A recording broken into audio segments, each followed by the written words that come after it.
Okay, start करते हैं हम। तो पहले तो एक बार पीछे जो अभी तक पढ़ा है ना, एक बार जो नए बच्चे भी बैठ रहे हैं उनको थोड़ी सी बात समझ में आए, उसके लिए पीछे का थोड़ा सा रिकैप कर रहा हूँ। ठीक है, हमारे जो चैप्टर भी चल रहा है उसका नाम है कोलन क्लासिफिकेशन, और कोलन क्लासिफिकेशन के 6th के रिवाइज्ड एडिशन की हम बात कर रहे हैं।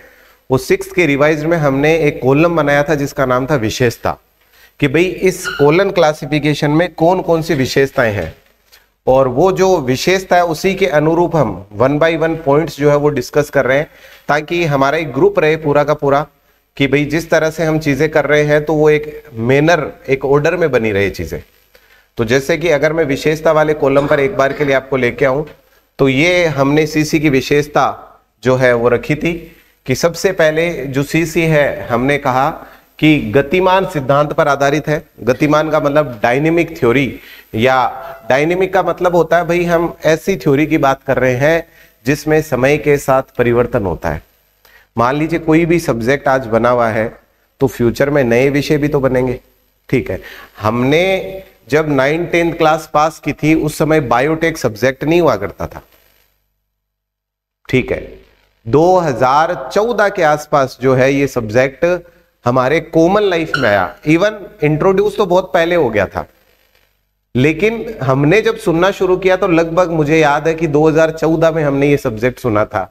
कि बायोलॉजी तो सुन रखा था, लेकिन बायोटेक भी एक सब्जेक्ट है, ये हमने सुना था 2014 में। ठीक है, हो सकता है इंट्रोड्यूस बहुत पहले हो गया हो। इससे हमें क्या बात समझ में आ रही है कि बायोलॉजी हमने सुन रखा है, टेक्नोलॉजी हमने सुन रखा है, लेकिन अब दोनों का एक कॉम्बिनेटिव फॉर्म और एक नया सब्जेक्ट हमारे पास आ रहा है, बायोटेक, बायोकेमिस्ट्री। हमने केमिस्ट्री सुना है, बायोलॉजी सुना है, लेकिन अब दोनों का कॉम्बिनेटिव फॉर्म एक नया सब्जेक्ट आ रहा है, बायोकेमिस्ट्री। ठीक है, बायोपॉलिटी हो सकता है आगे इंट्रोड्यूस हो जाए। ठीक है, हो सकता है कि आगे बायोमैथमेटिक्स ऐसा कोई सब्जेक्ट आ जाए। इसका मतलब क्या हो गया, हम जब विषय की बात करते हैं तो विषय में बार बार परिवर्तन होते हैं और नए विषय इंट्रोड्यूस होते हैं, और इंट्रोड्यूस होते हैं इसका मतलब ये किस तरह के सिद्धांत की बात कर रहे हैं, डायनेमिक या गतिमान। गतिमान का मतलब है जो फिक्स नहीं है, जिसमें बार बार परिवर्तन होते रहते हैं, उसको अपन गतिमान बोलते हैं। तो गतिमान का अर्थ हो गया जिसमें बार बार क्या आते रहते हो, चेंजेस आते रहते हो, उसको अपन गतिमान बोलते हैं। इंग्लिश में हम इसे डायनेमिक बोलते हैं। डायनेमिक का मतलब ये जिसमें चेंज आते हैं। मैंने आपको पीछे की क्लास में एक एग्जांपल दिया था कि हम जब इंटरनेट चलाते हैं तो उसमें वेबसाइट आती है। एक तो वेबसाइट ऐसी होती है जिसमें हमने आज से 1 साल पहले उसको देखा और 1 साल बाद उसको देख रहे, अभी उसमें कोई चेंज नहीं हुआ। जैसे कुछ ऐसे डोमेन है न्यूज के ही, न्यूज की ही कुछ ऐसी वेबसाइट है, वो 2021 में लास्ट टाइम अपडेट हुई थी और 2021 से लेकर अब तक उसमें कोई अपडेट नहीं किया गया। मतलब उस समय अपडेट हुआ था, उसके बाद कोई भी अपडेट उसमें नहीं हुआ। इसका मतलब वो स्टैटिक टाइप की वेबसाइट है। वेबसाइट 2 टाइप की होती है, स्टैटिक और डायनेमिक। स्टैटिक वो है जो फिक्स है, जिसमें कोई परिवर्तन नहीं हो रहा, और डायनेमिक वो है जिसमें परिवर्तन होते रहते हैं। और मैंने आपको कहा था कि पीछे यूजीसी नेट के पेपर में एक प्रश्न पूछा गया था कि जितने भी न्यूज वेबसाइट है, जितने भी न्यूज वेबसाइट है, और उसमें न्यूज वेबसाइट का डायरेक्ट नाम दिया हुआ था कि जैसे कि द हिंदू है, राजस्थान पत्रिका है, इनकी जो वेबसाइट है किस कैटेगरी में आएगी, ये प्रश्न था उसमें। तो डायनेमिक होगी या स्टैटिक, डायनेमिक होगी या स्टैटिक? कारण क्या है भाई, हर 5 मिनट बाद नई न्यूज आएगी तो अपडेट होगा हर 5 मिनट बाद। और अगर मैं कहूं, मान लीजिए जैसे कोई स्कूल है पुरानी, वो स्कूल अब बंद हो चुकी है, उस समय उन्होंने वेबसाइट बनाई थी, अब वो स्कूल चल नहीं रही है, इस कंडीशन में उसको कोई अपडेट नहीं कर रहा, तो वो स्कूल की वेबसाइट जिसमें कोई अपडेट नहीं हो रहा, वो किस कैटेगरी की वेबसाइट है? वो स्टैटिक है, क्योंकि उसमें कोई परिवर्तन नहीं हो रहा। हम जिस टॉपिक की अभी बात कर रहे हैं उसका नाम कोलन क्लासिफिकेशन है, और उसकी जो किस सिद्धांत को वो फॉलो करता है, तो वो डायनेमिक सिद्धांत को फॉलो करता है, गतिमान सिद्धांत को फॉलो करता है। और उसका कहने का अर्थ ये है कि सीसी में डॉक्टर एस.आर. रंगनाथन कहते हैं कि भैया मुझे लगता है कि जैसे जैसे समय आगे बढ़ेगा नए नए विषयों का निर्माण होगा। इसलिए मैं पहले से ये सोचते हुए चलूं कि अगर नए विषयों का वर्गीकरण मुझे करना हो तो मैं कैसे करूंगा। पहला बिंदु हो गया गतिमान सिद्धांत पर आधारित। ये जो पद्धति है, किसी भी पुस्तकालय में जब आप जाएंगे, फ्यूचर में आप पुस्तकालय अध्यक्ष की पोस्ट पे जाएंगे, तो आपके सामने एक क्वेश्चन आएगा कि जो सब्जेक्ट के बुक्स वहां पर है उनका वर्गीकरण करना। ये आपके सामने एक बिंदु आएगा, ठीक है। हो सकता है कि आप जिस स्कूल में जाए वहां किताबें ही 4 हो, ऐसा भी हो सकता है। लेकिन अगर 10,000 किताबें हो, 20,000 किताबें हो, उस समय आपको वर्गीकरण का सहारा लेना पड़ेगा। जब वर्गीकरण का सहारा लोगे तो वर्गीकरण में हर काम को करने का एक मेथड होता है। तो वर्गीकरण करने की भी पद्धतियां बनी हुई हैं कि डीडीसी नाम से एक पद्धति है, सीसी नाम से एक पद्धति है, एलसी नाम से एक पद्धति है। तो हम जिस पद्धति की अभी चर्चा कर रहे हैं उसका नाम क्या है? CC colon classification. क्लासिफिकेशन का अर्थ होता है वर्गीकरण, कोलन का मतलब जिसमें कोलन सबसे ज्यादा यूज किया गया है, ठीक है। अब हमने कहा दूसरा बिंदु आता है पक्षात्मक पद्धति का प्रयोग। जो सीसी है उसमें पक्षात्मक पद्धति का प्रयोग किया गया है। पक्षात्मक का मतलब क्या होता है? पक्षात्मक का मतलब हमारे जीवन में जब हम कोई विचार करते हैं तो उसके 2 पक्ष होते हैं, सही और गलत। हमारे दिमाग में कोई विचार आया तो हम कहते हैं कि साहब उसके 2 पक्ष हैं, या तो वो विचार सही है और या फिर वो विचार गलत है। ये 2 पक्ष होंगे। अब मैं कह रहा हूं ये तो विचार की बात है, अगर विषय की बात करेंगे तो विषय के भी पक्ष होंगे। अगर विषय की बात करेंगे, मैं बोलूंगा साइंस, तो साइंस के फिर पक्ष क्या होंगे? जब साइंस का पहली बार आप वर्गीकरण कर रहे हो तो साइंस का वर्गीकरण करेंगे तो आप बोलोगे सर साइंस में आएगा बायोलॉजी, साइंस में आएगा केमिस्ट्री, साइंस में आएगा सर फिजिक्स। हम बोलते हैं ना, बहुत बार बच्चे से पूछते हैं भाई तूने 11th क्लास में क्या सब्जेक्ट लिया है, तो वो बोलता है साइंस लिया है। तो जैसे ही वो साइंस बोलता है, अब क्या आपके विचार में ये आएगा कि उसने ड्राइंग ली होगी, होम साइंस लिया होगा, ज्योग्राफी पढ़ा होगा? क्या आपके ये विचार आएगा? नहीं। आपने एक नया वर्गीकरण का क्लास बना दिया। जैसे ही उसने साइंस बोला, अब आपके माइंड में है इसका मतलब या तो हमारे पास जो रूटीन में ऑप्शन है, या तो उसने पीसीएम पढ़ा है, फिजिक्स केमिस्ट्री मैथ्स पढ़ा है, और या पीसीबी पढ़ा है, फिजिक्स केमिस्ट्री बायोलॉजी पढ़ा है। जनरली हो सकता है इसके बियॉन्ड भी बहुत सारे सब्जेक्ट है साइंस में, लेकिन हम यहाँ जनरल थॉट की बात कर रहे हैं कि हमारे यहाँ जो स्कूल्स चल रहे हैं उनमें जनरली क्या होता है। तो हमने कहा कि जब आप किसी एक विषय का नाम बोलते हो और पहली बार उसका वर्गीकरण करते हो, तो इसका डेफिनेशन मैंने लिखाया था कि मुख्य विषय का या मुख्य वर्ग का जब पहली बार आप वर्गीकरण करते हैं, पहली बार उसके जब टुकड़े करते हैं, तो उससे बनने वाले जो सब्जेक्ट होते हैं उन्हें हम फैसेट बोलते हैं। उसे क्या बोलते हैं? फैसेट। और फैसेट को इंग्लिश में बोलते हैं पक्ष। अब अगर आपसे मान लो कोई आके किसी दिन पूछेगा, ठीक है, कि बताओ पक्ष क्या होता है, तो आप सीधी सी बात बोलोगे, किसी भी मुख्य विषय का जब पहली बार वर्गीकरण किया जाएगा तो उसको क्या बोल देंगे? पक्ष बोल देंगे, ठीक है। जैसे मैं अगर आपसे एक बार के लिए सोचिए, मैं अगर आपसे ये बोलूं कि भाई कंप्यूटर के क्या पक्ष हो सकते हैं, कंप्यूटर मैंने विषय बोला और मैंने आपसे पूछा कंप्यूटर के क्या पक्ष हो सकते हैं, क्या हो सकता है? सॉफ्टवेयर और हार्डवेयर हो सकता है। हमने सभी ने इतना बेसिक कंप्यूटर पढ़ा है, हमें पता है कि जब हम कंप्यूटर को कैटेगराइज कर रहे थे तो हमने 2 कैटेगरी बनाई थी, सॉफ्टवेयर और हार्डवेयर। तो हमने जब 2 कैटेगरी बनाई, इसका मतलब हमने उसके 2 पक्ष बना लिए। जैसे कि मैं आपसे ऐसे बोलता हूं कि हिंदी है, उसके 2 पक्ष क्या हो सकते हैं? गद्य और पद्य हो सकता है, ग्रामर और लिटरेचर हो सकता है, ठीक है। अगर मान लीजिए मैं आपको ऐसे बोलूं, ठीक है, मैं खुशी से पूछता हूं कि भाई पॉलिटिक्स एक सब्जेक्ट है, जिसे आप पॉलिटी या पॉलिटिक्स साइंस बोल देते हैं या पॉलिटी बोल देते हैं, उसके पक्ष क्या हो सकते हैं? इसका मतलब वर्गीकरण करना आपको। फर्स्ट टाइम जब आप वर्गीकरण कर रहे हैं तो अब पॉलिटिक्स में क्या हो सकता है? पॉलिटिक्स स्टेट की हो सकती है, वर्ल्ड की हो सकती है, नेशनल लेवल की पॉलिटिक्स हो सकती है, इट मींस किसी कंट्री की पॉलिटिक्स हो सकती है। तो अब जब आपने ये 3 लेवल बनाए कि भाई स्टेट का पॉलिटिक्स, कंट्री का पॉलिटिक्स, वर्ल्ड का पॉलिटिक्स, तो ये तीनों के तीनों उस विषय के पक्ष है।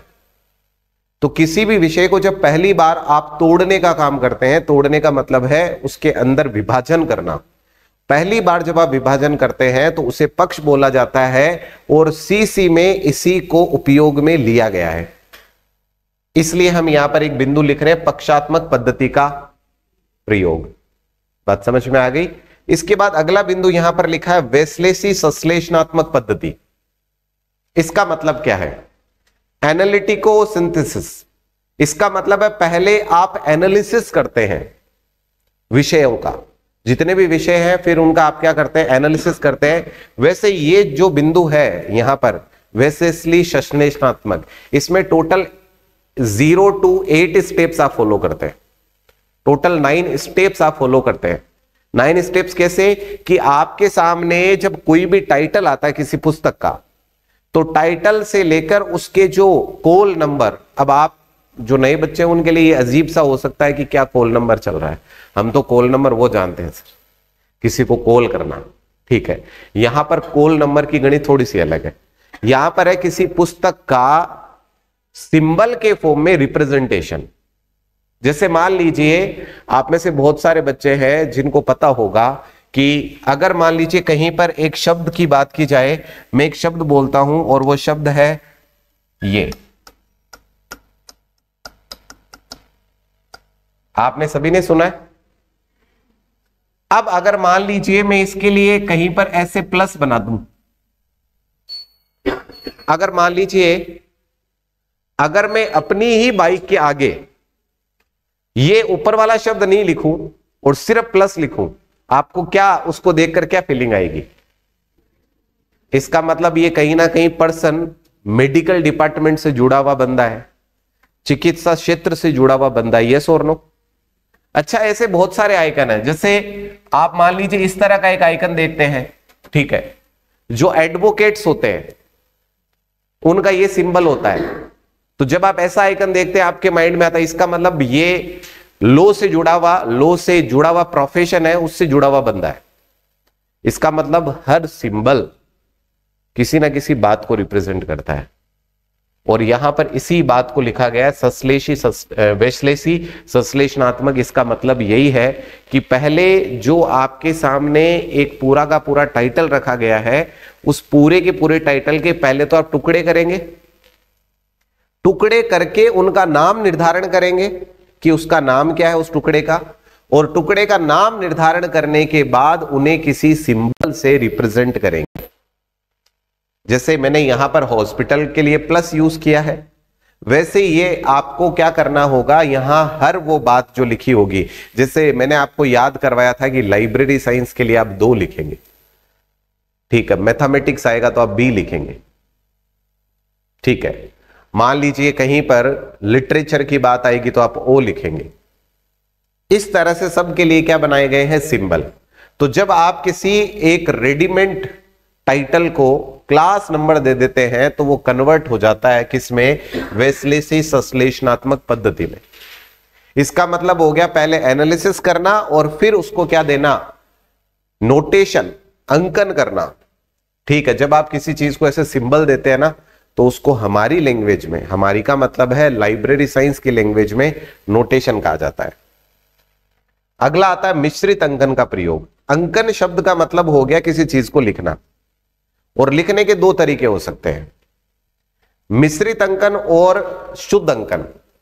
शुद्ध अंकन का मतलब होता है, जैसे हम हमारे रूटीन में हम बहुत बार ऐसे डिस्कस कर रहे होते हैं कि ये जो घी है ना वो शुद्ध घी है, और शुद्ध घी का मतलब क्या है? उसमें मिलावट नहीं है।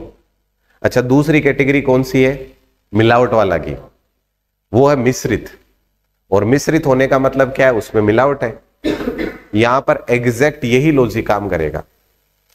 जब आप एक ही कैटेगरी के, एक ही तरह के नंबर का प्रयोग करके अंकन कर रहे हैं, एक ही कैटेगरी का प्रयोग करके अंकन कर रहे हैं, तो उसे हम बोलेंगे शुद्ध अंकन। जैसे मान लो आपको कोई चीज लिखनी है, आप A to Z he use करो उसमें, तो सिर्फ इंग्लिश की वर्णमाला यूज हुई, ए बी सी डी इनमें से कुछ भी यूज कर लो, तो वो हो गया शुद्ध अंकन। लेकिन मैं पहले तो ए लिख दूं, फिर मैथमेटिक्स का 2 लिख दूं, फिर डॉलर का साइन बना दूं, इसका मतलब तो मैंने सिंबल भी यूज कर लिया, नंबर भी यूज कर लिया, अल्फाबेट भी यूज कर लिया, तो ये तो क्या हो गया साहब, मिक्स हो गया। इसी को आप कहते हैं मिश्रित अंकन। जब एक से ज्यादा आधार का प्रयोग करके अंकन किया जाए तो उसे हम मिश्रित अंकन कहते हैं। इसके बाद अगली विशेषता थी 5 मूलभूत श्रेणी। तो हम यहां पर 5 मूलभूत श्रेणी कौन सी लेते हैं, PMEST, ठीक है। और जो भी बच्चे इस फील्ड में तैयारी कर रहे हैं उन्होंने ये जनरली नाम सुना होता है PMEST। ये PMEST का मतलब क्या है, तो P for personality, M for matter, E for energy, S for space, T for time. जितने भी टाइटल हमारे सामने आते हैं हम उनमें सबसे पहले PMEST को फाइंड करते हैं। और फाइंड करने का तरीका होता है ये, सबसे पहले T फाइंड करते हैं, फिर S, फिर E, फिर M, और फिर जो बच गया उसे रेज्यूडरी मेथड से, शेष विधि से हम P को फाइंड कर लेते हैं। इसके बाद हमारा अगला बिंदु आता है आवर्तन और स्तर। जब किसी चीज का रिपीटिशन होता है तो उसे तो आवर्तन कहते हैं। कोई चीज अगर बार बार आ रही है, जैसे मान लो आप कोई टाइटल बनाओगे और उसमें किसी एक चीज की पुनरावृत्ति हो रही है, आपके सामने कोई पुस्तक का नाम आ गया और उसमें मान लीजिए एनर्जी 2 बार आ गई, पर्सनैलिटी 2 बार आ गया, ठीक है। तो अगर इनमें से किसी का रिपीटिशन हो तो उसे आवर्तन कहते हैं। स्तर का मतलब होता है, इसमें जैसे एस है तो एस 2 तरह के होते हैं, एक प्राकृतिक जगह का नाम हो सकता है और एक कृत्रिम जगह का नाम हो सकता है।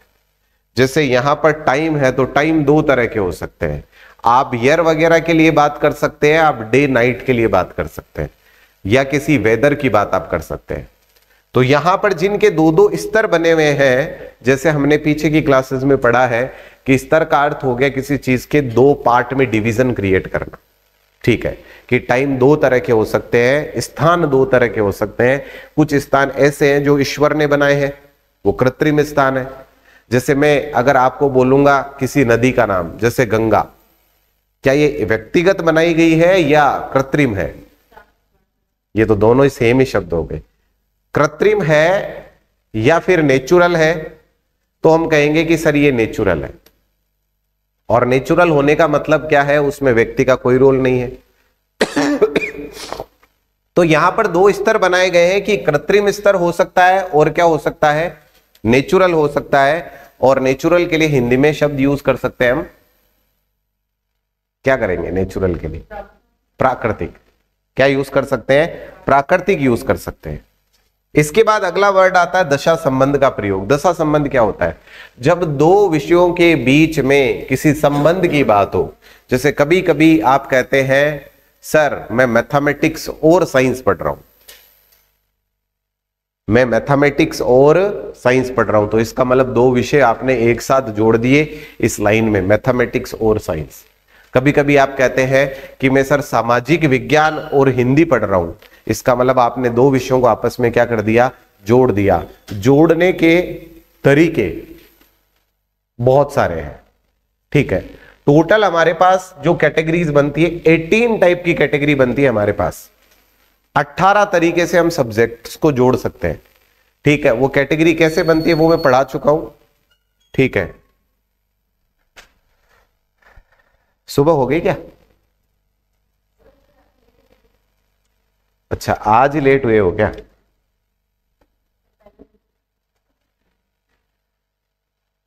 ये देख लो नाजनीन में हम चाहते हैं मैं भी 2-4 और सुनाऊं आपको। ठीक है। प्रणाली एवं विशिष्टताएं, अगला वर्ड आता है हमारे पास प्रणाली एवं विशिष्टताएं। इसे हम कहते हैं कि जब कोई भी चीज ऐसी है जो सभी के सभी मेन क्लासेस में सिमिलरली यूज होती है, तो हम उसको प्रणाली और विशिष्टताएं, सिस्टम और स्पेशल से इंडिकेट करते हैं।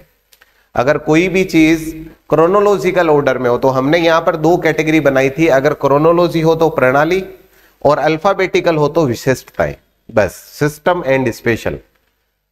और उसके बाद आता है हमारे पास अपूपा सिद्धांत। अपूपा होता है सबसे पहले ए तो एलिन, उसके बाद पी आता है पी नम्रल, और यू का मतलब होता है अम्रल, फिर से पी तो फिर से पेनुम्रल, और ए का मतलब फिर से एलिन। ये होता है तरीका किसी भी पुस्तकालय में पुस्तकों के क्रम को सुव्यवस्थित करने के लिए इस सिद्धांत का प्रयोग किया जाता है, जिसे हम अपूपा बोलते हैं। ठीक है, इसके बाद आता है क्रमांक संख्या, और क्रमांक संख्या को ही हम बोलते हैं कोल नंबर। ठीक है, कोल नंबर का प्रयोग करना, इसे हम कहते हैं क्रमांक संख्या का क्या करना, प्रयोग करना। फिर आता है हमारा जो चैप्टर अभी चल रहा है, मैंने इस पूरे के पूरे चैप्टर को 15 पार्ट्स में डिवाइड कर दिया था, छोटे छोटे टुकड़ों में, ताकि हम एक सिस्टमेटिक ऑर्डर में पूरा चैप्टर पढ़ पाए। और हम अभी जिस बिंदु की चर्चा कर रहे हैं उसका नाम है सामान्य एकल का प्रयोग। ठीक है, और इसमें मैं आपको यह बता चुका हूं कि सामान्य एकल क्या होता है। एकल का मतलब होता है एक विचार। जैसे आपके माइंड में दिन में और अभी बैठे बैठे हजारों विचार आ चुके हैं, और जब आप कुछ पढ़ रहे हो उस समय भी विचार आ रहे हैं, किसी को देख रहे हो उस समय भी विचार आ रहे हैं, इवन दिमाग तो 1 मिनट के लिए भी शांत नहीं होता। ठीक है, तो इतने सारे जो विचार आपके चल रहे हैं, हर एक विचार की अपनी वैल्यू है। अब हमने कहा ऐसे विचार जब हम विषय का निर्माण कर रहे हैं, उसका अंकन कर रहे हैं, तब भी आएंगे। कॉमन आइसोलेट का मतलब हो गया ऐसे विचार जो समान हो, किसमें, विषयों में। अगर मान लीजिए कोई ऐसा विचार है, जैसे अगर मैं आपसे बोलता हूं, एक शब्द बोलता हूं ग्रामर, वर्ड क्या बोला मैंने, ग्रामर।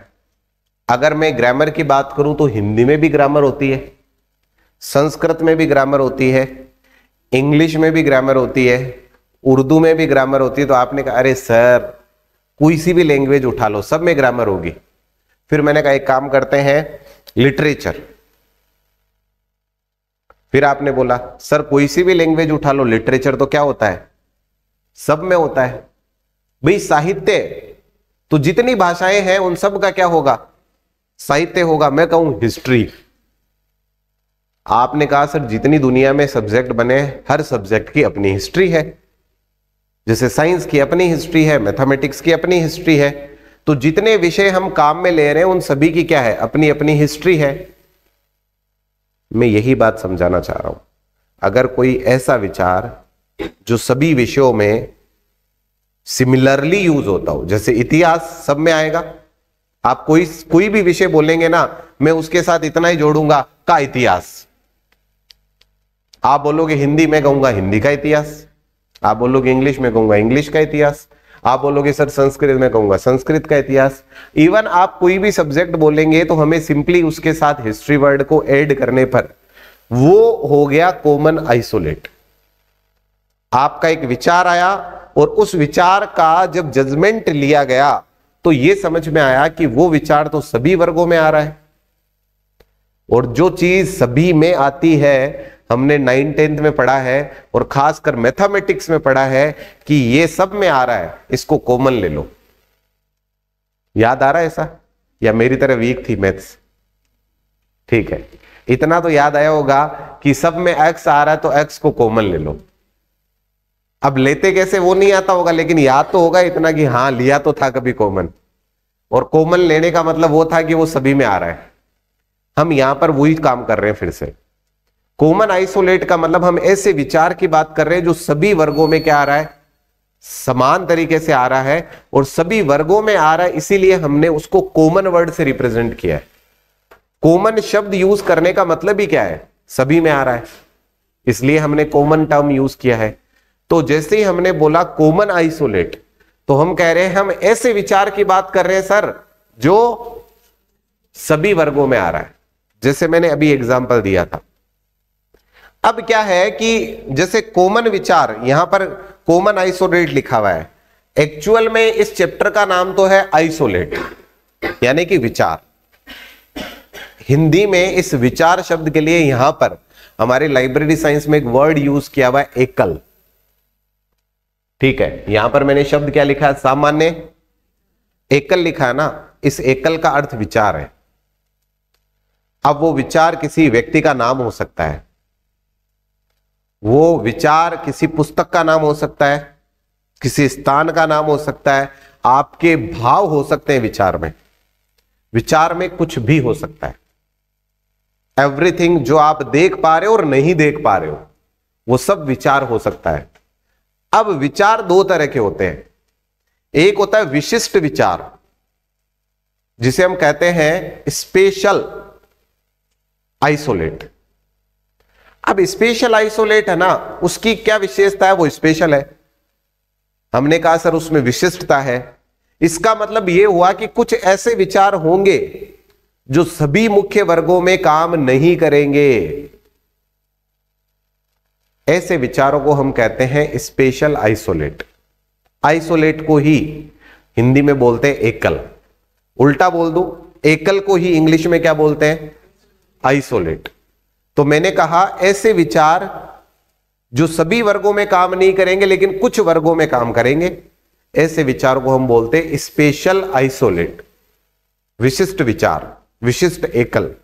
ठीक है। अच्छा, वो विचार जो सभी में काम कर रहे हैं उसको क्या कह रहे हैं? सामान्य एकल, कॉमन आइसोलेट। बात समझ में आया? हमारे इस सीसी में जो विशेषता है उसमें पहले वाला पॉइंट जो है वो हमने नहीं डिस्कस किया है। पहले वाला कौन सा नहीं किया? Special isolate. लेकिन मैंने आपको समझाया है कि स्पेशल आइसोलेट क्या होता है। स्पेशल का मतलब बड़ा सिंपल है, ऐसे विचार जो सभी वर्गों में कॉमन नहीं हो। ठीक है। जैसे एक वर्ड आता है, मैंने कल एग्जांपल से आपको दिया था, एक वर्ड आता है रेफरेंस सर्विस। क्या शब्द है? रेफरेंस सर्विस की जरूरत कहां पड़ेगी? जहां लाइब्रेरी होगी। आज मान लीजिए कोई मैथमेटिक्स पढ़ रहा है, उसको रेफरेंस सर्विस की जरूरत नहीं पड़ेगी। आप हिंदी पढ़ रहे हो तो रेफरेंस सर्विस की जरूरत नहीं पड़ेगी। रेफरेंस सर्विस की जरूरत कहां पड़ती है? जहां लाइब्रेरी होती है। इसका मतलब लाइब्रेरी जो विषय है, लाइब्रेरी साइंस विषय है, उसमें आपके रेफरेंस सर्विस की जरूरत पड़ेगी, बाकी में नहीं पड़ेगी। अब बाकी में नहीं पड़ रही है, सिर्फ उसमें पड़ रही है। इसका मतलब रेफरेंस सर्विस का जो विचार है वो कैसा विचार है? स्पेशल है, विशिष्ट विचार है, क्योंकि उसकी जरूरत तो किसी एक मुख्य वर्ग में ही पड़ रही है। अगर यही विचार होता मैगजीन, यही विचार होता मैप, कॉमन हो जाता। मैप हिंदी में भी होता है, मैप इंग्लिश में भी होता है।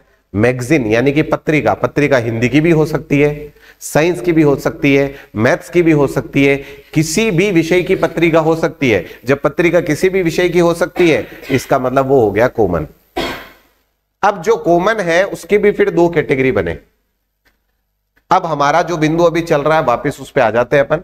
ठीक है। मैंने पीछे की बातें इसलिए की है ताकि नए बच्चों को थोड़ी सी बातें समझ में आए कि हमारे टॉपिक जो चल रहा है वो रेलिवेंट कैसे है। अब जो हमारी लास्ट डिस्कशन कल की क्लास में हुई थी,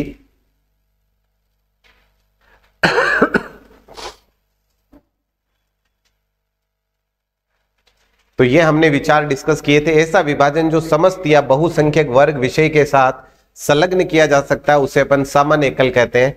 इसका वर्गांक में एक ही प्रकार का अंक या अर्थ कार्य होता है। जितने भी क्लासेस होंगे एक सिमिलर रूप से ये काम करेगा। उनमें सामान्य एकल विषयों में उप विभाजन है। ये विभाजन नहीं है, क्योंकि पहला विभाजन जो होता है उसे हम पक्ष बोलते हैं। अभी थोड़ी देर पहले ही मैं आपको समझा के आया हूं। मैंने आपको बार बार ये लाइन रिपीट की थी कि जब अगर आप किसी भी विषय का पहली बार विभाजन करते हैं उसे पक्ष कहा जाता है। जब दूसरी बार विभाजन करते हैं इसका मतलब विभाजन का विभाजन। जैसे आपने साइंस के पहले टुकड़े किए कि साहब बायोलॉजी है, फिजिक्स है, केमिस्ट्री है। अब इनमें से किसी सब्जेक्ट का फिर से विभाजन कर रहे हो। जैसे बायोलॉजी को फिर आपने तोड़ा कि बायोलॉजी में क्या क्या आएगा, बॉटनी, जूलॉजी। ठीक है।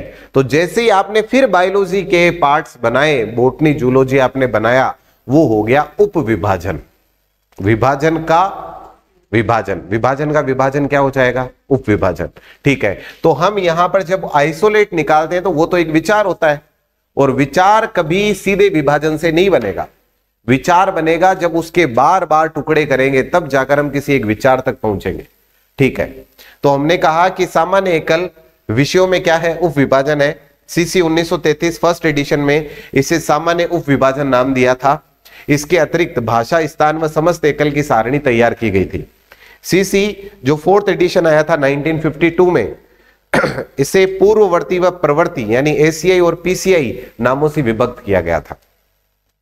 अब हमने पढ़ा कि सर जो एसीआई है और पीसीआई वो क्या है, तो एसीआई इज एंटीरियोराइजिंग कॉमन आइसोलेट और पीसीआई है पोस्टेरियोराइजिंग कॉमन आइसोलेट। कॉमन आइसोलेट दोनों के साथ आ रहा है। एसीआई का मतलब है पूर्ववर्ती जो पहले आता है, और पीसीआई का मतलब है पश्चवर्ती जो बाद में आता है। किसके बाद में आएगा, किसके पहले आएगा, ये आते हैं पीएमईएसटी जो हमारी श्रेणियां हैं, मूलभूत श्रेणियां, 5 मूलभूत श्रेणियां। थोड़ी देर पहले अपन ने एक टर्म पढ़ा था पीएमईएसटी, उनसे पहले उनके बाद में ये खेल चलने वाला है। सीसी के जो 5th एडिशन है 1957 में से सर्वमान्य एकल की संख्या दी गई थी। It means universal common isolate इसे कहा गया था। ठीक है, अब हमने कहा कि सर ये जो 2 कैटेगरी बनती है, इसमें पहली कैटेगरी है इसकी एसीआई, और एसीआई में हमने कहा योजक चिन्ह के बिना किसी वर्गांक के साथ जोड़े जाने वाले एकल को हम क्या कह देते हैं, एसीआई कह देते हैं। और जिन वर्गांक में इनका प्रयोग होता है, इसका स्थान विषय के अन्य वर्गांक से पहले इसका प्रयोग किया जाता है। इस प्रकार के एकल को प्रवेश सामग्री कहा जाता है, क्योंकि पाठक मुख्य विषय को पढ़ने से पहले इन्हें पढ़ता है। इन्हें छोटे छोटे रोमन अक्षरों से प्रदर्शित किया जाता है। ग्रंथालय विज्ञान में ग्रंथों की सूची जो है, ऐसे अगर इस टाइटल को रिप्रेजेंट करना हो तो सिंपली इसमें 2A से अपन इसको रिप्रेजेंट कर देंगे। दिखने में तो ये कितना बड़ा टाइटल है, ग्रंथालय विज्ञान के ग्रंथों की सूची, लेकिन हम जब लिखेंगे तो हम सीधा सीधा लिखेंगे 2A। ठीक है, ऐसे ही एक टाइटल आता है ग्रंथालय विज्ञान में शब्दकोश, तो इसे क्या लिख देंगे 2 के। ये के है यहां पर स्मॉल के, ये क्या है स्मॉल के है यहां पर। ठीक है, इसके बाद हमारे पास आता है जो एसीआई है उसके 3 भाग बने हुए हैं। कौन कौन से, बीएसएफ, एएसएफ, एटीएफ। बीएसएफ का मतलब होता है बिफोर स्पेस फेसेट, स्थान पक्ष से पहले। दूसरा आता है एएसएफ आफ्टर स्पेस फेसेट, स्थान पक्ष के बाद। तीसरा आता है एटीएफ आफ्टर टाइम फेसेट, काल पक्ष के बाद। ये 3 कैटेगरीज बनती है। भारत में विश्वविद्यालय ग्रंथालय का जो इतिहास है उसकी अगर बात करें तो इसका रिप्रेजेंटेटिव होगा 2.44, और विश्वविद्यालय ग्रंथालय की जो नंबर है वो हम यहां पर लिख देंगे। जैसे हमने एक टाइटल बनाया था मैथमेटिक्स हिस्ट्री इन इंडिया, तो हमने कहा बी, ये रिप्रेजेंटेटिव है आपके मैथमेटिक्स का। हिस्ट्री इन इंडिया तो V.44। इसके बाद हमने जो हमारा एसीआई है उसके टाइप्स की बात करें तो एसीआई जो है उस लेवल पर जो एंटेरियोराइजिंग कॉमन आइसोलेट है उसकी भी 3 कैटेगरी अभी हमने बनाई थी। पहली कैटेगरी थी बीएसएफ, इसमें टोटल 18 आइसोलेट्स आते हैं, और वो 18 की हमने लिस्ट बनाई जिसमें bibliography, कॉन्कॉर्डेंस, table, formula, Atlas, dictionary. और ये देखो डिक्शनरी के लिए यहाँ क्या लिखा हुआ है के। देखो मेरे पीछे जो टाइटल आया था उसमें डिक्शनरी लिखा हुआ था और मैंने उसमें उसी के लिए के लिखा था। देखो ये रहा शब्दकोश, और इसी के लिए देखो मैंने क्या लिखा है के। और ऐसे ही मैंने आपको पीछे मेन क्लासेस लिखवाए थे, उसमें ग्रंथालय विज्ञान यानी कि पुस्तकालय विज्ञान यानी कि लाइब्रेरी साइंस, उसके लिए मैंने आपको 2 लिखवाया था। तो 2 तो वहां से लिखा है मैंने, और ये के कहां से लिखा है, अभी जो मैंने आपको लिस्ट बनवाई थी शब्दकोश में से उससे मैंने क्या लिखा है, के लिखा है। अब इसके बाद में हमारे पास आता है जो तीसरी कैटेगरी है इसकी एएसएफ, दूसरी कैटेगरी। एएसएफ में हमारे पास 2 टाइटल है। एडमिनिस्ट्रेटिव रिपोर्ट के लिए स्मॉल r लिखेंगे, स्टैटिक्स के लिए क्या लिखेंगे, एस लिखेंगे। ऐसे ही अब आपको मैंने कल एक बात भी बोली थी, आपको ये सारी चीजें याद नहीं करनी। कल मैंने ये भी बोला था आपको सिर्फ ये 2 याद करने हैं, और जो मेन इंपॉर्टेंट्स है 4-5 टर्म्स जो बार बार आपको लगता है कॉमनली रिपीट होते, सिर्फ वही याद करना है। ठीक है, एटीएफ में 10 हमारे पास आइसोलेट है। Statics, common report, survey, plan, ideal, source material, literature, ठीक है, आर्कियोलॉजी और आरक्यू। ठीक है, और एक आ जाता है हमारे पास ट्रेडिशनल। तो 10 + 2 12 और 18 30 तो है हमारे पास कौन से, एसीआई।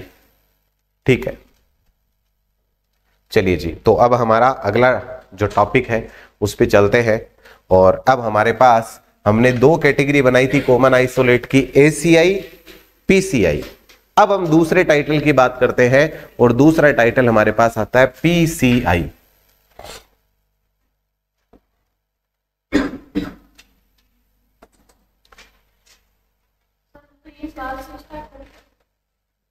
आप कर तो सकते हो, अभी तो आप रफ में चालू कर दीजिए, ठीक है। बाकी मैं ये जितना भी क्लास हुआ है अभी, मैं आपको इसका पीडीएफ दे दूंगा, तो आप उसको पूरा प्रॉपर फॉर्म में उतार लेना, जैसे इस पीडीएफ में लिखा हुआ होगा ना, आप वैसे ही इसको रिटर्न फॉर्म में कर लेना सारा।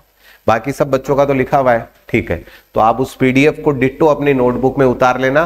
फिर ये बहुत, जितने भी बच्चे हैं ना, सभी बहुत अच्छे बच्चे हैं, ये आपको बहुत ज्यादा अच्छे से सपोर्ट करके सारी चीजें एक्सप्लेन कर देंगे, ठीक है। और अब तो नाजनीन मैम फ्री है, तो पीसीआई नेक्स्ट हमारा जो बिंदु आता है वो क्या आता है, पीसीआई। पीसीआई जो वर्ड आता है, इसका पहली बात तो फुल फॉर्म जो है हमसे बहुत बार एग्जाम में पूछा जाता है, पीसीआई क्या होता है, ठीक है। तो अभी अभी आपको लिखवाया गया था पोस्टेरियोराइजिंग कॉमन आइसोलेट।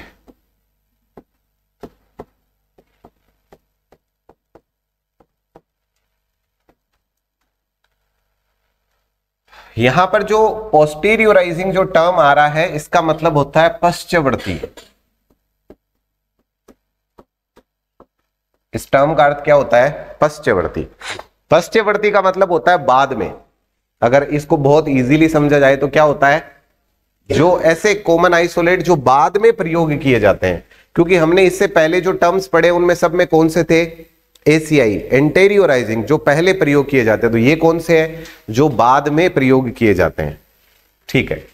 तो पश्चवर्ती बोल सकते हैं, या फिर आप इसके लिए टर्म यूज कर सकते हो बाद में प्रयोग होने वाले। और कॉमन आइसोलेट को आप क्या लिखते हो, सामान्य एकल, सामान्य एकल।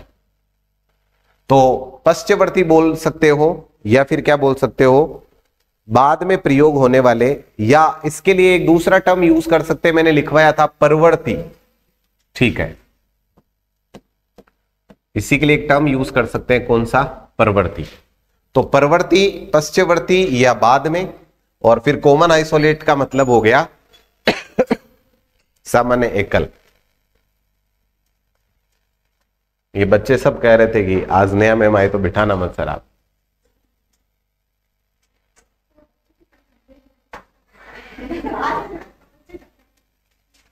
आज मत कहो। अब देखिए पीसीआई के बारे में सबसे पहले तो काम की बातें जो है ना उनको ऐड करना है। काम की बातें मतलब सीधा सीधा एग्जाम में क्वेश्चन क्या आता है, एक क्वेश्चन तो सीधा पूछा जाता है पीसीआई का फुल फॉर्म। आपको सीधा पूछा जाता है भाई PCI is stand for, PCI का फुल फॉर्म क्या होगा, ठीक है। तो पीसीआई बराबर क्या होगा, तो आप बोल देंगे सर पोस्टेरियोराइजिंग कॉमन आइसोलेट बोल देंगे। अब इसके लिए काम की बातें एक एक करके जोड़ना शुरू करेंगे। सबसे पहला बिंदु जो पीसीआई है उसके लिए आप लिखिएगा, पीसीआई के लिए पहली बात जो लिखनी है,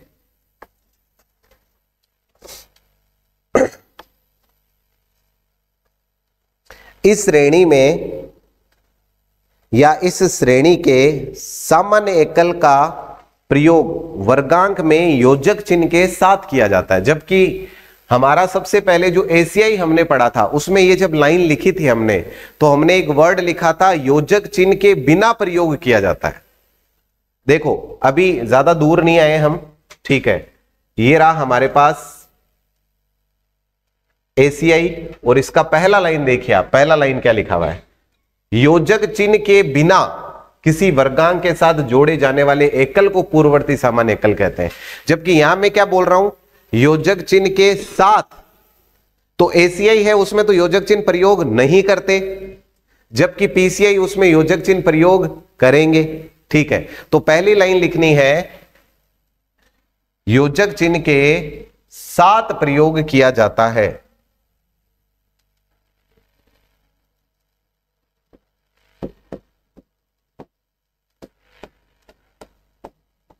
योजक चिन्ह के साथ प्रयोग किया जाता है।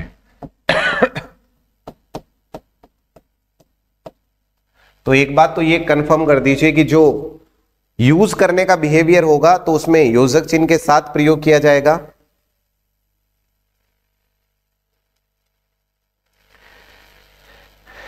जिस वर्गांक में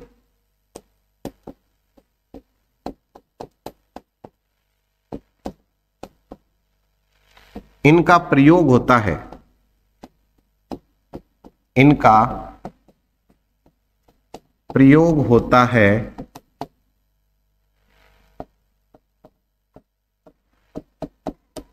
उस वर्गांक में इनका स्थान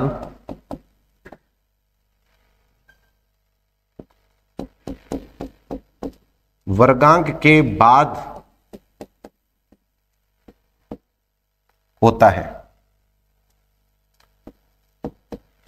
वर्गांक के बाद होता है।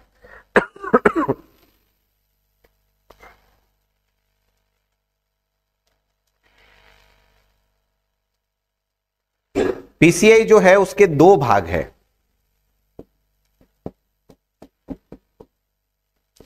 पीसीआई के दो भाग है। पहला है ईपीसीआई, ईपीसीआई, और दूसरा है पीपीसीआई। अब थोड़ा सा कॉमन सेंस लगाना एक बार। ईपीसीआई और पीपीसीआई, तो हमने जब मूलभूत श्रेणियां पढ़ी थी तो मूलभूत श्रेणियां क्या पढ़ी थी? पीएमईएसटी पढ़ा था। तो उसमें ईपीसीआई और पीपीसीआई, तो पी का क्या था और ई का क्या था? पी का था पर्सनैलिटी और ई का क्या था? एनर्जी। तो ऊपर जो लिखा हुआ है हमारे पास ईपीसीआई, तो योजक चिन्ह एक बार प्लान करके मुझे बताइए। जब मैं ईपीसीआई बोल रहा हूं तो इसका मतलब हो गया एनर्जी पोस्टेरियोराइजिंग कॉमन आइसोलेट।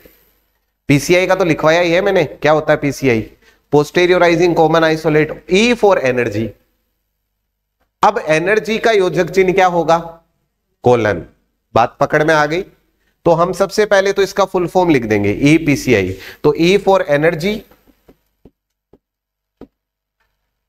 और पीसीआई का हो गया हमारे पास पोस्टीरियोराइजिंग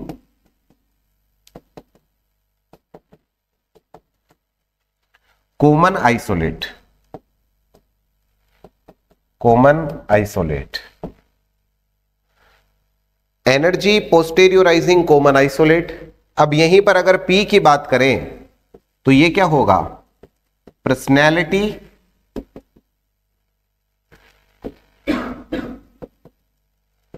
पोस्टेरियोराइजिंग कॉमन आइसोलेट। अच्छा, अगर इसको हिंदी में लिखेंगे तो ऊर्जा प्रवृत्ति सामान्य एकल, इसको क्या लिखेंगे? ऊर्जा, क्योंकि एनर्जी को क्या बोलते हैं अपन? ऊर्जा बोलते हैं। और ये आगे प्रवृत्ति सामान्य एकल।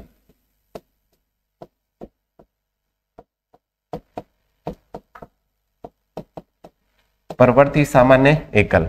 अच्छा, इसको क्या बोलेंगे? पर्सनालिटी को हम बोलते हैं व्यक्तित्व। तो व्यक्तित्व और प्रवृत्ति सामान्य एकल।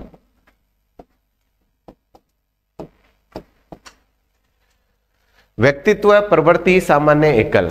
ठीक है, तो दो टर्म है यहां पर, ईपीसीआई और PPCI. EPCI is energy posteriorising common isolate और PPCI is equal to personality posteriorising common isolate. अब इसका मतलब, अब अगर मैं आपसे ये पूछूंगा, देखो ऊपर मैंने पहली ही लाइन क्या लिखी है? योजक चिन्ह का प्रयोग करेंगे। तो अब योजक चिन्ह क्या प्रयोग करेंगे? तो यहां ईपीसीआई में क्या होगा? एनर्जी का रिप्रेजेंटेटिव सिंबल होता है कोलन। तो हम कह देंगे कि यहां योजक चिन्ह के रूप में किसका प्रयोग करेंगे? कोलन का प्रयोग। तो योजक चिन्ह क्या हो जाएगा यहां पर? कोलन हो जाएगा। ठीक है, अब यहां योजक चिन्ह क्या हो जाएगा? भाई यहां पर योजक चिन्ह पर्सनैलिटी है, पर्सनैलिटी है तो कोमा हो जाएगा।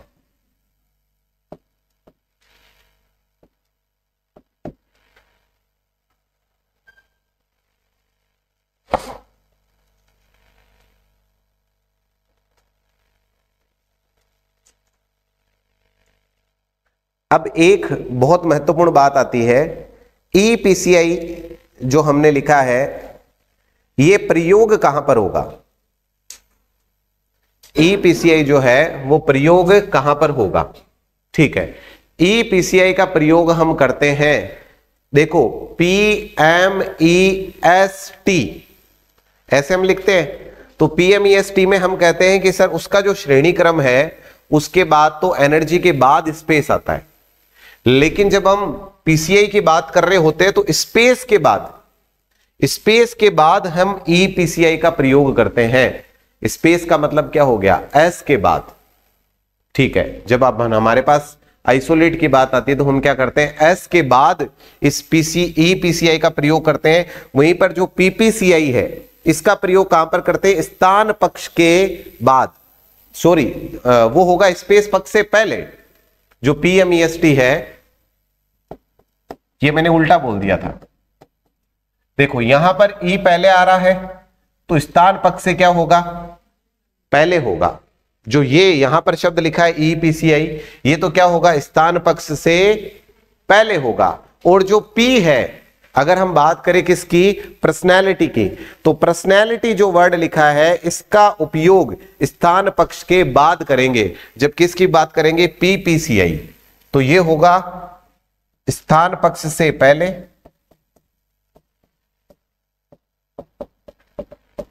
अभी जो ये बात मैं लिखवा रहा हूं ना स्थान पक्ष से पहले, अभी एग्जाम्पल के बाद समझ में आएगी ये बात, ये क्या कहा जा रहा है। और ये होगा स्थान पक्ष के बाद, स्थान पक्ष के बाद, क्योंकि अभी मैंने ना इन दोनों के टेबल नहीं बनवाई है। अभी टेबल बनवाने के बाद आपको क्लियरिटी आएगी। अभी तो मैं सिर्फ थ्योरेटिकल बात लिखवा रहा हूं कि एग्जाम में सीधा सीधा पूछा जाएगा ईपीसीआई का प्रयोग स्थान पक्ष के साथ कहां पर किया जाता है? 2 स्थान छोड़कर, एक स्थान पहले, एक स्थान पहले किया जाता है, एक स्थान बाद में किया जाता है। इस तरह के जब प्रश्न आएंगे तो सीधा सीधा आपको आंसर करना है स्थान पक्ष के पहले किया जाता है अगर ईपीसीआई पूछा जा रहा है, पीपीसीआई पूछा जा रहा है तो स्थान पक्ष के बाद किया जाता है। अब बनाते हैं हम इसकी टेबल, यानी कि पीसीआई की जो टेबल है उसकी बात करते हैं, और इसमें 2 कैटेगरी हम बना देते हैं, ईपीसीआई और पीपीसीआई।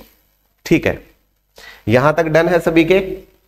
चलिए जी, तो मेन हेडिंग तो हो गया हमारा PCI common isolate, posteriorising common isolate. और अब हम इसकी 2 कैटेगरी बना देते हैं। पहली कैटेगरी तो हमारे पास है ईपीसीआई और दूसरी कैटेगरी है पीपीसीआई। तो 2 कैटेगरी बना देते हैं, ईपीसीआई लिख देते हैं एक तरफ और एक तरफ पीपीसीआई लिख देते हैं। ठीक है,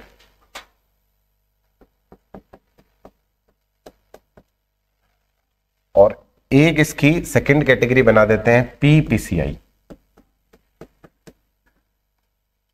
सबसे पहले ईपीसीआई में क्या क्या आएगा उनकी एक लिस्ट बनाते हैं अपन। ठीक है, जो ईपीसीआई है उसमें आता है सबसे पहले हमारे पास B1। B1 का मतलब है कैलकुलेटिंग, B1 ये स्मॉल है, याद रखिएगा भाई, क्योंकि अगर मैं कैपिटल लिखूंगा B तो गणित बदल जाएगी। कैपिटल B का मतलब तो क्या हो जाएगा? मैथमेटिक्स। ठीक है, मैंने आपको पीछे मेन क्लासेस के नंबर लिखवाए ABCD। A का मतलब क्या है, B का मतलब क्या है, C का मतलब क्या है। ठीक है, तो ये स्मॉल b है, कैपिटल B लिखते ही इसका मीनिंग मैथमेटिक्स हो जाएगा। ठीक है, B1 का मतलब क्या है? B1 का मतलब होता है कैलकुलेटिंग।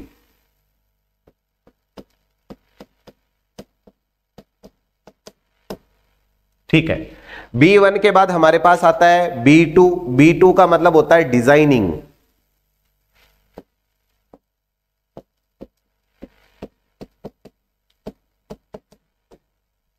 B2 के बाद B3 आता है हमारे पास।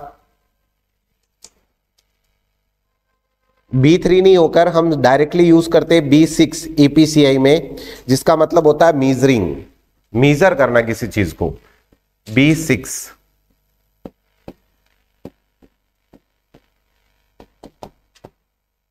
मीजरिंग। B6 के बाद हमारी टेबल में आता है C1। C1 का मतलब होता है हमारे पास वेटिंग, तोलना, किसी को वेट करना, और ये भी C स्मॉल है।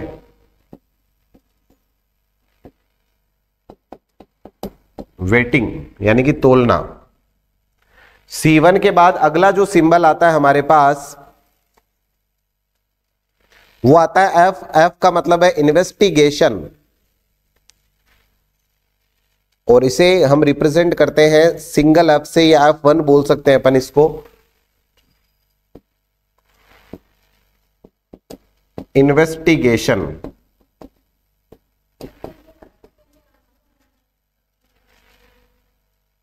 F1 रिप्रेजेंटेटिव होगा वहां पर F एटलस के लिए।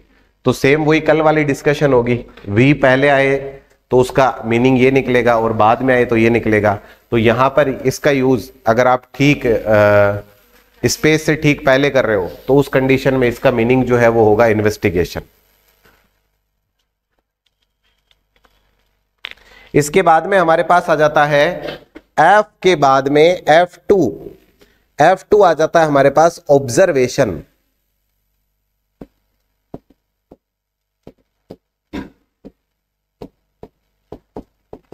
ऑब्जर्वेशन।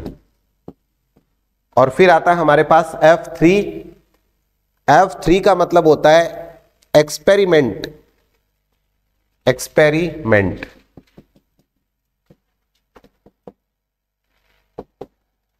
F3 का अर्थ होता है एक्सपेरिमेंट। F4 का अर्थ होता है डिस्कशन।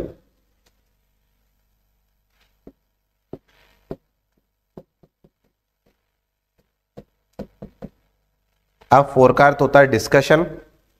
F4 के बाद हमारे पास आता है GPRU।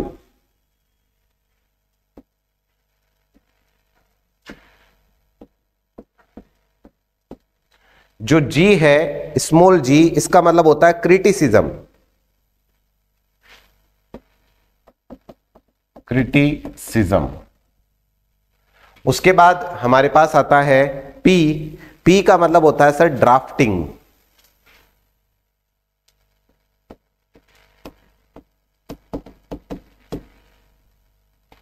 और उसके बाद आता है स्मॉल r। स्मॉल r का मतलब होता है रिपोर्टिंग।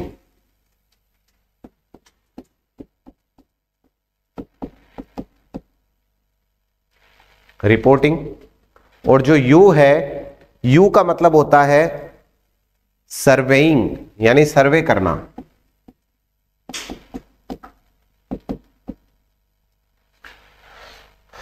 तो ये टोटल हो गए हमारे पास 1 2 3 4 5 6 7 8 9 10 11 और 12।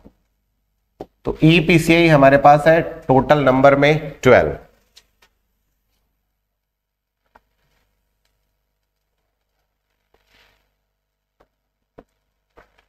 EPCI के बाद हमारे पास अगला जो बिंदु आता है इसे हम डिस्कस करते हैं, इसे हम बोलते हैं PPCI।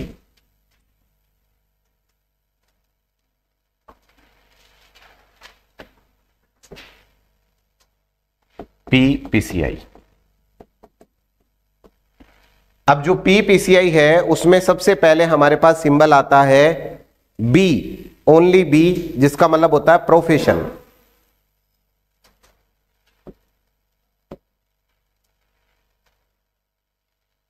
यहां पर F1 कर दीजिएगा, ये जो F2 लिखा है ना यहां पर F1 कर दीजिएगा।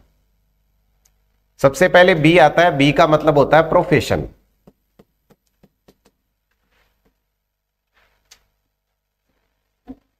B के बाद हमारे पास आता है D। D का मतलब होता है इंस्टीट्यूशन।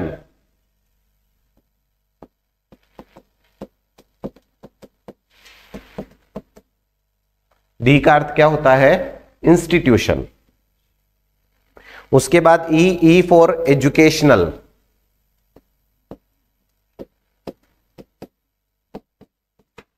एजुकेशनल। उसके बाद आता है हमारे पास E2। E2 का मतलब होता है लोअर, निम्न।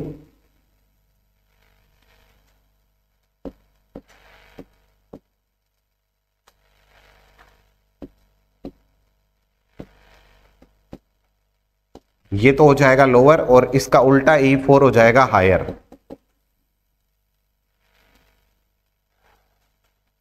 उसके बाद आता है हमारे पास एफ फॉर इन्वेस्टिगेशनल।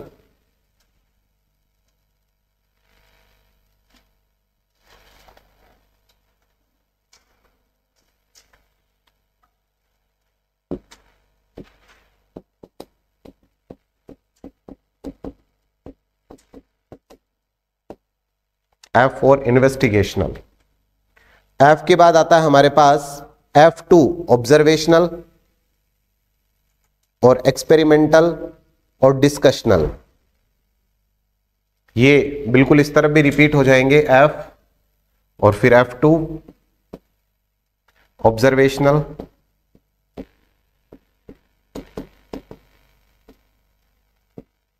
ये F3 हो जाएगा हमारे पास एक्सपेरिमेंट,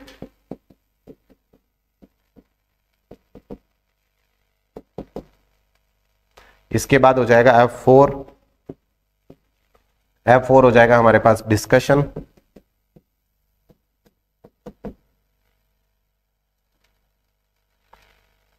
F4 के बाद हमारे पास आ जाएगा F7 यौगिक, जो आश्रमा होते हैं उनके लिए।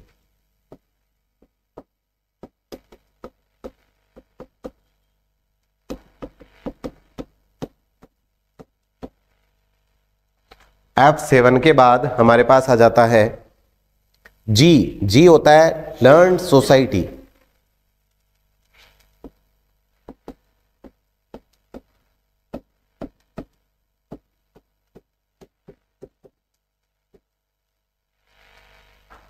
जी के बाद नेक्स्ट हमारे पास आता है H for industrial body,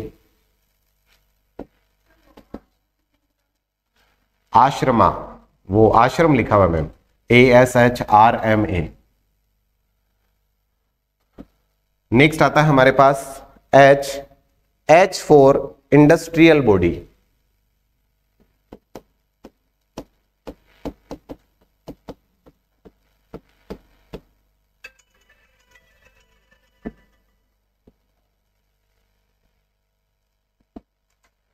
H for industrial body.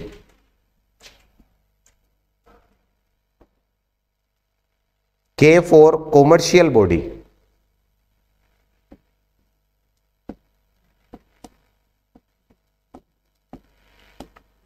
Commercial body. W for administrative department of government,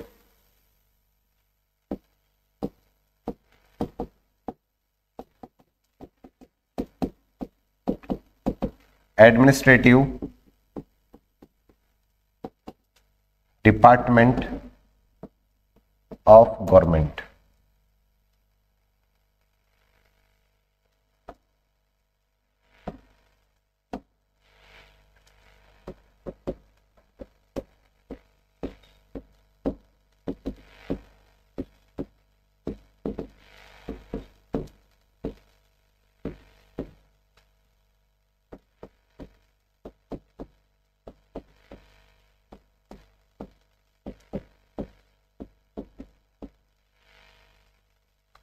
तो ये हो गया हमारे पास टोटल 14 ही है।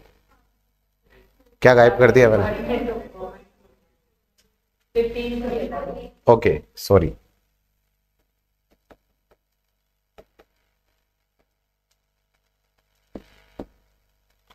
ये लीजिए 14। तो टोटल हमारे पास जो पीसीआई है वो हो गए 12 प्लस 14 26।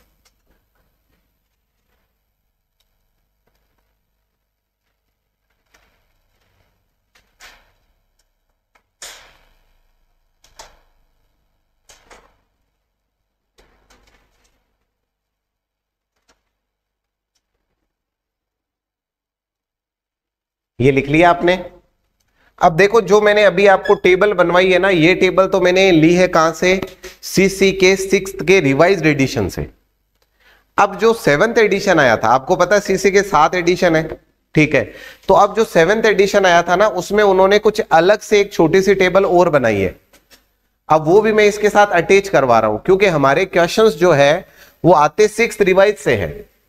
लेकिन अगर 7 एडिशन है और साथ में कुछ नए पॉइंट्स लिखे हुए हैं तो मुझे लग रहा है जब हम इतना पढ़ रहे हैं और डिटेल में पढ़ रहे हैं तो हमें उसको नहीं छोड़ना चाहिए, क्योंकि 3-4 बातें हो रहे हैं उनको भी ऐड कर लेते हैं, ताकि ये तो रहे कि अगर वहां से भी अगर प्रश्न आए और उसने डाल दिया कि सीसी के 7th एडिशन के अकॉर्डिंग आप बताइए, तो उस समय हम ये नहीं सोचे कि भाई हमने तो 6th ही पढ़ा था, 7th पढ़ा ही नहीं। ठीक है, तो वो बात भी साथ में एक छोटी सी टेबल और अटैच कर लेते हैं, इसका 10% है बस।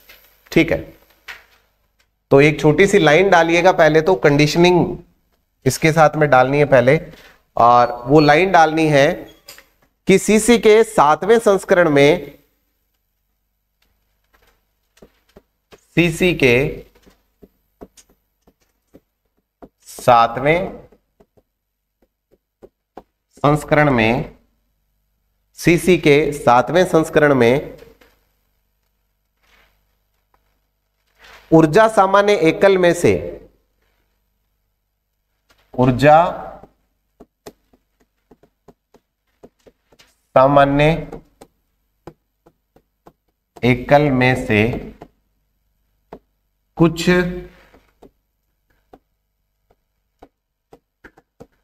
पदार्थ सामान्य एकल,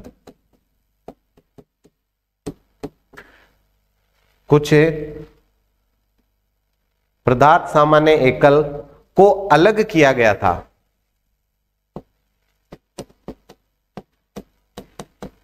को अलग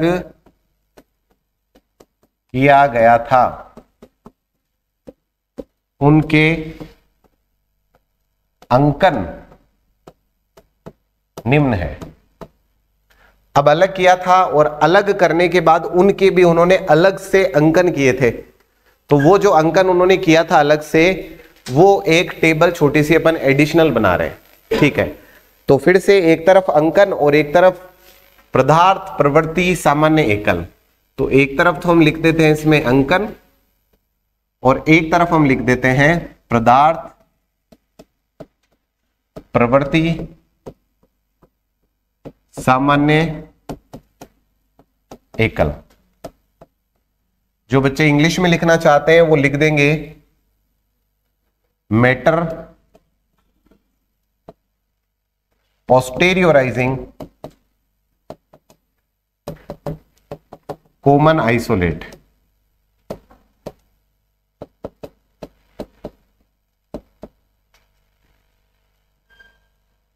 अब कुछ अंकन है और 4-5 अंकन इसके लिए दिए गए हैं। जैसे सबसे पहले a01 प्रॉपर्टी के लिए, a01, इस जीरो को थोड़ा ढंग से बनाना भाई, है ना, जीरो को थोड़ा ऐसे बड़ा बनाना, 01, ताकि आपको ऐसे ध्यान में रहे कि ये जीरो है, नहीं तो ओ पढ़ लोगे आप इसे। ठीक है, तो a01 ये है प्रॉपर्टी के लिए। ठीक है, a01 के बाद a02, 03 एंड 05।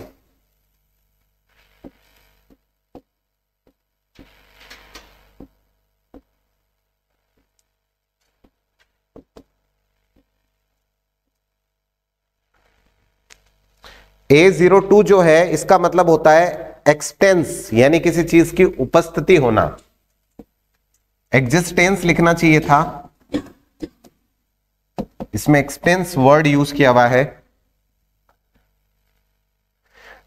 एग्जिस्टेंस ही लिखिएगा आप। मैं भी शायद जब हमने लिखा है तो मेरे लिखने से मिस्टेक हुआ हो। ठीक है, उसके बाद नेक्स्ट आता है हमारे पास a03, उसके लिए हम वर्ड यूज करते हैं फंक्शन।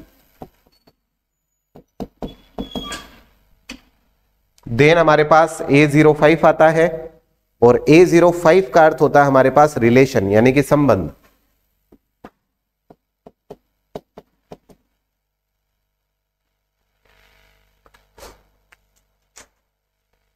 उसके बाद आता है हमारे पास डायरेक्ट a7, जिसका मतलब होता है एफिशिएंसी। अब इस बार जीरो नहीं है, इसका मीनिंग होगा एफिशिएंसी। और a7 के बाद हमारे पास आ जाता है a11 और a13। बस हो गया काम हमारा। अच्छी बात यह भी है कि जो सीसी का 7th एडिशन में सब कुछ स्मॉल ए से है और उसके साथ सीधा नंबर, तो याद इजी रह जाएगा आपको। जो 11 है उसका मतलब एक्यूरेसी है और 13 का मतलब कंसिस्टेंसी है। Accuracy, consistency.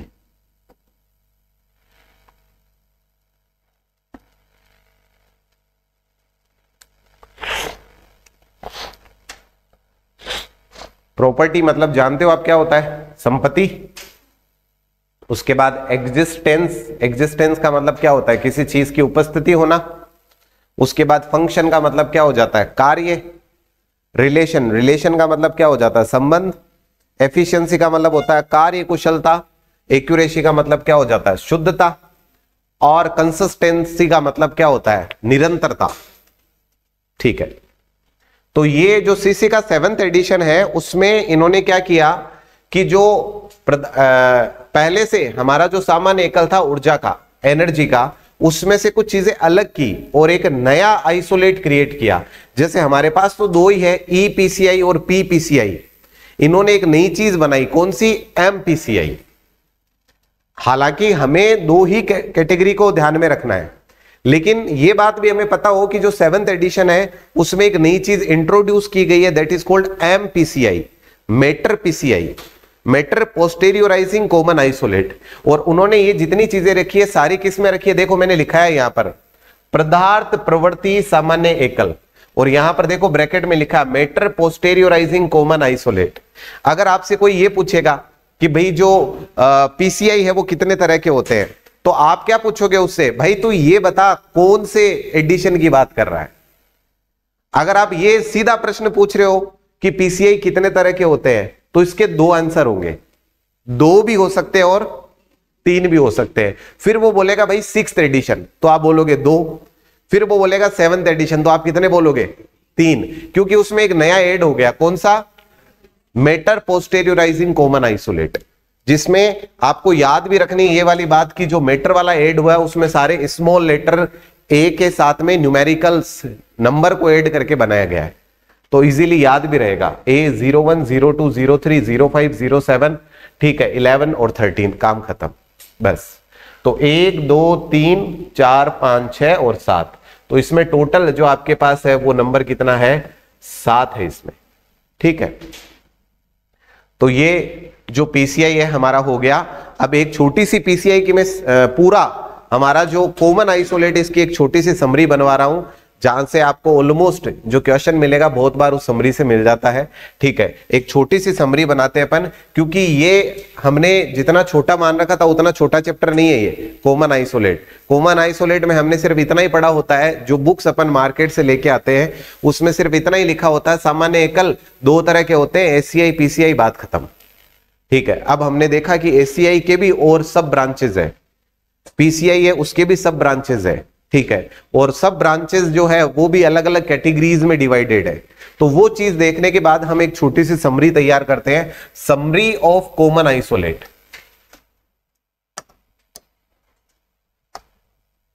और समरी में हम सिर्फ काम की बात लिखेंगे जहां से सीधी सीधी बात एग्जाम में आती है। ठीक है, अब समरी में पहला पॉइंट लिखे जो हमने पहले ही लिख रखा है। समरी में ऐसे ही बात नहीं है कि कुछ अलग लिखेंगे, समरी में हम वही बिंदु लिखेंगे जो हमने पहले लिखे हैं, लेकिन समरी का अर्थ है एक साथ काम की बात पूरी की पूरी एक साथ आ जाएगी। ठीक है, तो समरी में जो पहला बिंदु आपको लिखना है वो लिखना है एसीआई में कभी भी योजक चिन्ह का प्रयोग नहीं होता। एसीआई में कभी भी योजक चिन्ह का प्रयोग, योजक चिन्ह का प्रयोग नहीं होता। ठीक है, पहली बात।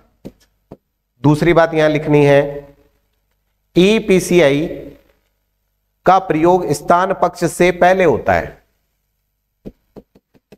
ईपीसीआई का प्रयोग स्थान पक्ष से पहले होता है, पहले होता है। फिर क्या लिखना है, PPCI। PPCI का प्रयोग स्थान पक्ष के बाद होता है, का प्रयोग स्थान पक्ष के बाद होता है। ठीक है, इसके बाद आता है हमारे पास EPCI एंड PPCI, दोनों में योजक चिन्ह का प्रयोग होता है। तो सीधा सीधा लिखूं, PCI में योजक चिन्ह का प्रयोग होता है, जिसमें दो कैटेगरी बनती है, EPCI और PPCI। EPCI में तो क्या हो जाता है, कोलन हो जाता है, और जो PPCI है इसमें क्या आ जाता है, कोमा आ जाती है। इसके बाद ACI में कभी भी योजक चिन्ह का प्रयोग नहीं होता है। ये हमने लिखा है कि भाई ACI जो उसमें कभी भी योजक चिन्ह का प्रयोग नहीं होता है।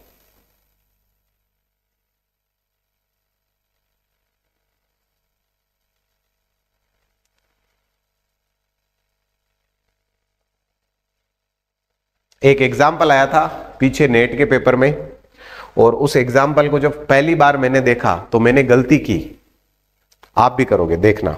वो मैंने एग्जाम्पल जो है उसको अलग से लिख रखा है। एग्जाम्पल आया था उसमें प्रॉपर्टी ऑफ केमिस्ट्री। एग्जाम्पल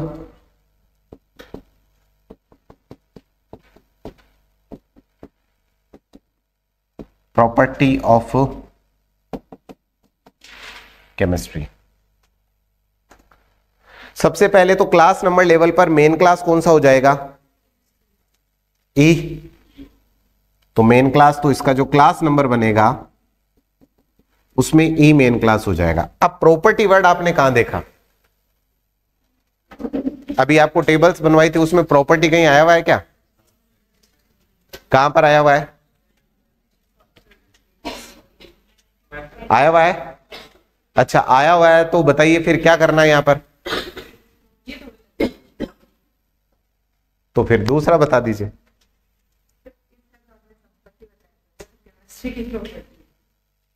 तो बता दीजिए फिर क्या करना है, और कहीं देखिए कहीं प्रॉपर्टी आया तो, और भी है। आप ढूंढोगे तभी मैं बता पाऊंगा कि मैंने क्या गलती की, आप करोगे वो गलती।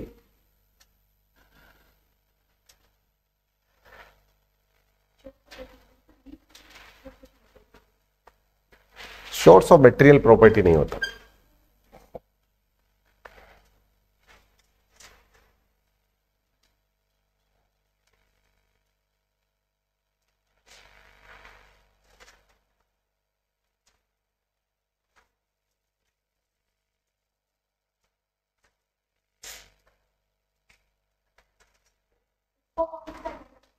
हाँ जी, स्कोप में ले लें प्रॉपर्टी को, प्रॉपर्टी में ही जाएगा। ठीक है, इसमें गजब की बात क्या है कि इसमें प्रश्न क्या पूछा गया था, प्रश्न वो नहीं है जो अभी आपको दिखाया जा रहा, प्रश्न अलग है। इसमें प्रश्न ये पूछा गया था, ठीक है, कि भाई प्रॉपर्टी वर्ड लिखा है प्रॉपर्टी ऑफ केमिस्ट्री, तो हमने सबसे पहले मैंने विचार ये किया कि हाँ ई मेन क्लास है, यहां तक तो मेरा विचार ठीक था। उसमें यह प्रश्न पूछा गया था कि जैसे ई कोलन, और यहां पर उन्होंने क्या 001 लिख रखा है, जो एग्जाम्पल है क्वेश्चन है उसमें उन्होंने लिख रखा है ई कोलन 001, और उसमें उन्होंने पूछा है कि दिए गए उदाहरण में प्रयोग हुआ है common isolate, special isolate, ACI, PCI, ये ऑप्शन है उसके। अब आप बताइए कि आप इसको क्या समझेंगे और क्यों समझेंगे। एसीआई समझेंगे, पीसीआई समझेंगे, क्या समझेंगे?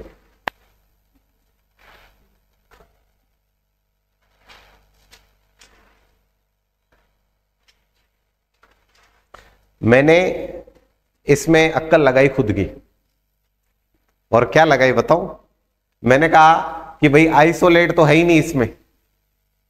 और कैसे लगाई मैंने अक्कल? मैंने सोचा कि ये सीधी सीधी बात है, ये तो हो गया मेन क्लास ई, और मेरा दिमाग कहां चल रहा था? मेरा दिमाग चल रहा था क्लास नंबर में।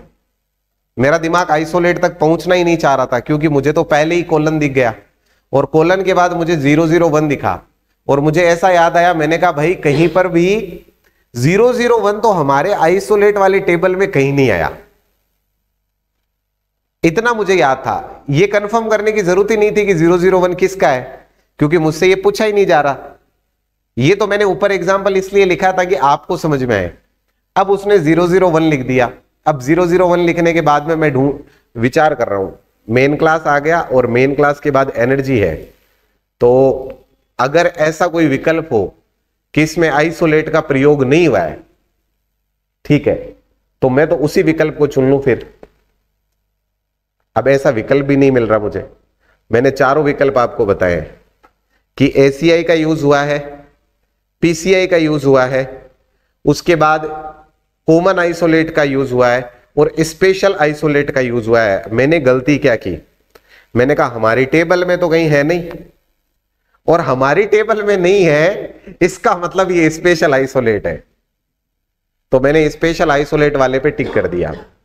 जब उसका आंसर जाके देखा तो उसका आंसर क्या पड़ा था? पीसीआई। अब प्रश्न की प्रकृति क्या थी? प्रश्न में एग्जामिनर बेचारा खुद बोल रहा है कि दिए गए उदाहरण में किस प्रकार के सामान्य एकल का प्रयोग हुआ है। तो स्पेशल आइसोलेट तो हो ही नहीं सकता था वहां ऑप्शन। पहले से ऊपर लिखा जा रहा प्रश्न में किस प्रकार के, इस दिए गए उदाहरण में किस प्रकार के सामान्य एकल का प्रयोग हुआ है। इसका मतलब वहां ऑप्शन ज्यादा से ज्यादा 2 ही हो सकते थे।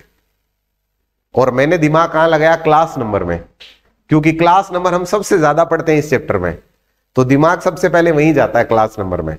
तो क्लास नंबर जब उन्होंने बोला है कि भैया कॉमन आइसोलेट आइडेंटिफाई करना है और सिंबल दिया उन्होंने, तो सिंबल आते ही मैं मुझे ये लाइन याद आनी चाहिए थी, कौन सी? कि एसीआई में कभी योजक चिन्ह का प्रयोग नहीं होता, इसका मतलब एसीआई हो नहीं सकता। तो एक ही ऑप्शन बचा, कौन सा? पीसीआई। इसलिए मैंने इस एग्जाम्पल को लिखा था यहां पर, ठीक है। तो यहां पर आप मेंशन करेंगे इसके, ये जो आंसर है, ये जो एग्जाम्पल है वो किसका एग्जाम्पल है? पीसीआई का। और बस जब बहुत जल्दी आप पढ़ रहे होते हैं ना, तो ऐसी छोटी छोटी मिस्टेक हो जाती है। आप क्वेश्चन को ध्यान से नहीं पढ़ते, बहुत रैपिडली क्वेश्चन पढ़ लेते हैं, ठीक है। तो इसलिए प्रश्न को ध्यान से पढ़ना बहुत ज्यादा जरूरी है। अगर वो कह रहा है कि आपको कॉमन आइसोलेट ही बताना है, तो हमारा स्पेशल आइसोलेट की तरफ ध्यान जाना ही नहीं चाहिए था, ठीक है।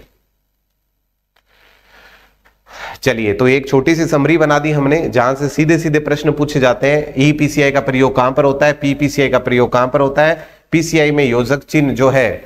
अच्छा, एक यूजीसी के नेट में एक प्रश्न ये था, इनमें से कौन से योजक चिन्ह कॉमन आइसोलेट में यूज नहीं होते? क्या क्वेश्चन था? इनमें से कौन सा योजक चिन्ह कॉमन आइसोलेट में यूज नहीं होता? वो क्वेश्चन दिया हुआ था स्टेटमेंट और कंक्लूजन वाले में, ठीक है, जिसमें 1 और 2 का प्रयोग होता है, 3 का नहीं होता। 1 और 2 का प्रयोग होता है, 4 का नहीं होता। 1, 2, 3 का प्रयोग होता है। इस तरह का क्वेश्चन आया हुआ था। तो अगर मुझे उस समय ये याद है कि भैया 2 कैटेगरी बनती है पीसीआई में, ई पीसीआई और पी पीसीआई। ई में कोलन है और पी में कोमा है। इसका मतलब कोलन और कोमा सिर्फ 2 ही विकल्प है जो कॉमन आइसोलेट के लेवल पर प्रयोग में लिए जा सकते हैं। तो सीधा सीधा आंसर बन जाता। और अगर मैं सिर्फ इतना सा पढ़ के गया हूं कि कॉमन आइसोलेट क्या होता है, 2 कैटेगरी होती है, एसीआई पीसीआई, सॉरी एसीआई और पीसीआई, अगर 2 कैटेगरी में पढ़ के गया हूं तो शायद मैं उस क्वेश्चन का आंसर आज तक भी नहीं बना पाऊंगा। लेकिन मुझे अगर पता है कि ई पीसीआई क्या है, पी पीसीआई क्या है, योजक चिन्ह क्या है, तो मैं बड़े आराम से इजीली, वो क्वेश्चन मेरे लिए बहुत ही इजी बन गया अगर मैंने पढ़ रखा है तो। बात समझ में आ गई? तो जब पढ़ रहे हैं तो कोशिश करें पूरा डिटेल के साथ पढ़े, ठीक है। और ये हमारे जो पीसीआई का कंपोनेंट है ये हमारे कंप्लीट हो गया। और हमारी एक विशेषता जो है जिसको हमने नाम दे रखा था सामान्य एकल, तो ये विशेषता हमारी पूरी हो गई। तो ये विशेषताओं का जो दौर है, ठीक है, इसमें एक नई विशेषता हमारी पूरी हो चुकी है और जिसका नाम है सामान्य एकल का प्रयोग। कल की जो क्लास है उसमें अपन डिस्कस करेंगे अनुक्रमणिका का प्रयोग, ठीक है। 12, 13, 14, 15 ये एक बार 15 जो है वो तो मैं आने वाले 2-3 दिन में आपके कंप्लीट करवा दूंगा और उसके बाद में फिर मैं एक ब्रेक लूंगा छोटा सा, ठीक है।